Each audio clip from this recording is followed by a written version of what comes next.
ختم نبوت، قرآن کریم میں یہ خاتم النبیین کا لفظ سورہ احزاب شریف میں پورے قرآن میں ایک ہی مرتبہ آیا ہے، ورنہ کسی مثال کے ذریعے سمجھایا جا سکتا تھا۔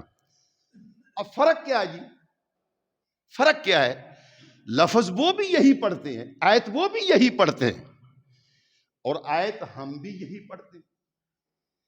وہ خاتم النبیین کا معنی قادیانی کیا کرتے ہیں؟ افضل نبی۔ بولو کیا کرتے ہیں؟ نبیوں میں افضل نبی۔ اب مثال کے طور پر کسی کو آپ کہیں دیں جی خاتم الشعراء، یار یہ بندہ تو شعراء کا خاتم ہے، یعنی بڑا آدمی ہے، اس کے مقابلے کا شاعر، اس کا مطلب کیا ہوا کہ اس کے بعد کوئی شاعر ہوگا نہیں؟ خاتم العلماء، یہ بندہ تو علماء میں خاتم کی حیثیت رکھتا ہے، تو کیا اس کے مطلب بعد علماء ہوں گے نہیں؟ علماء تو ہوتے رہیں گے۔ حضور نے مسجد نبوی شریف کو فرمایا خاتمۃ المساجد، تو کیا اس کے بعد مسجد نبی بنی نہیں ہے؟ یہ توجیہ ہے قادیانیوں کی۔ وہ کیا معنی کرتے ہیں؟ بولو کیا معنی کرتے ہیں؟ افضل۔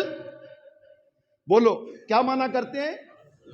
افضل نبی، نبیوں میں افضل نبی، لہذا محمد مصطفیٰ نبیوں میں افضل نبی ہے، اور حضور کا فیضان جاری ہے تو میں حضور کے فیضان سے نبی بن گیا ہوں۔ یہ سادے سے الفاظ میں ان کی بڑی بحث کا خلاصہ میں نے آپ کو 2 لفظوں میں بتایا۔ سنیے گا بھائی، میں اسی لفظ کو، میں خاتم الانبیاء کا حضور مانا افضل نبی ہی کر رہا ہوں، ان کے موقف کے مطابق میں کہتا ہوں افضل نبی۔ اگر حضور انبیاء میں افضل ہیں، اس کا معنی یہ ہے کہ اگر نبی کریم علیہ الصلوۃ والسلام کے بعد کوئی نبی بنتا ہے تو پھر حضور کی افضلیت تو نہ رہی نا۔ نبی پاک علیہ الصلوۃ والسلام کی افضلیت، اکملیت اور آپ کا کامل نبی ہونا وہ اسی معنی میں ہے کہ محمد مصطفیٰ کے بعد کوئی اور نبی ہو ہی نہیں۔ افضل تو تب ہوا۔ اللہ اکبر، یا رسول اللہ۔ ختم۔ ہم معنی اس کا کرتے ہیں، ہمارے علماء اسلام اس کا معنی کیا کرتے ہیں کہ نبیوں کو ختم کرنے والے۔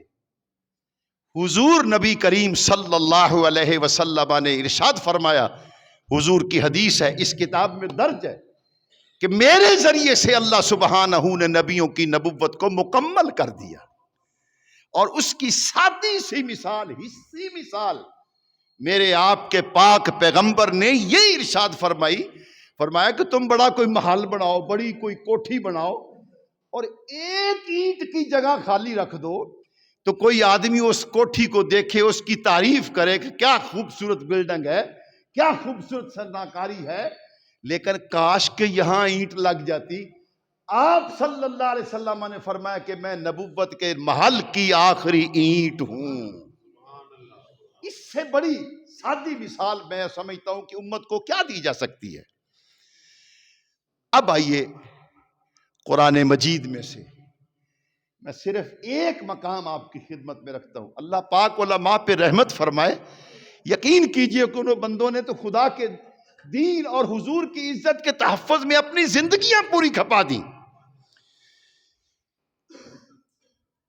آپ قرآن کریم کی بالکل ابتدائی سورت، سورۃ البقرہ، اس میں کیا ہے؟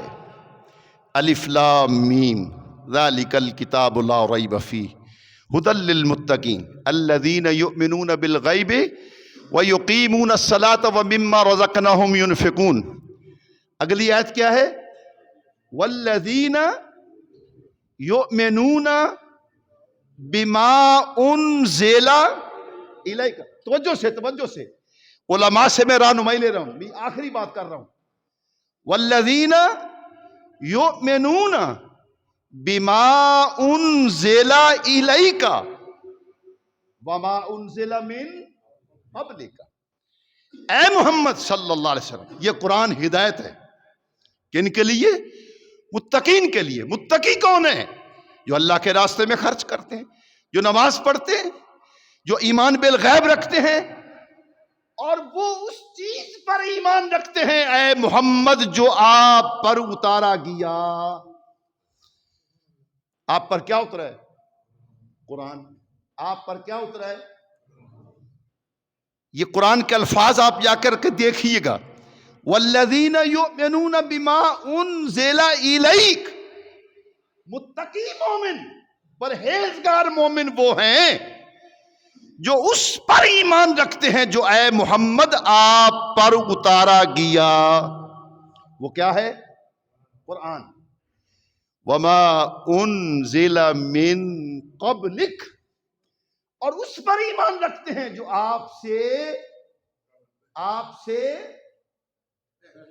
بولو آپ سے پہلے اتارا گیا۔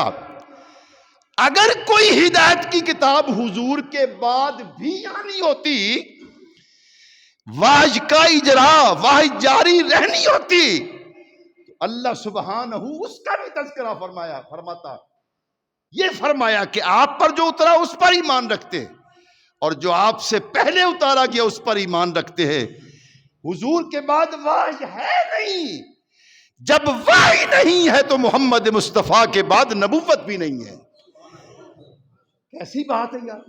اور یہاں سے میں مزید آپ کی خدمت میں، والذین یؤمنون بالغیب، والذین یؤمنون بما انزل الیک وما انزل من قبلک، آپ سے پہلے جو اتارا گیا۔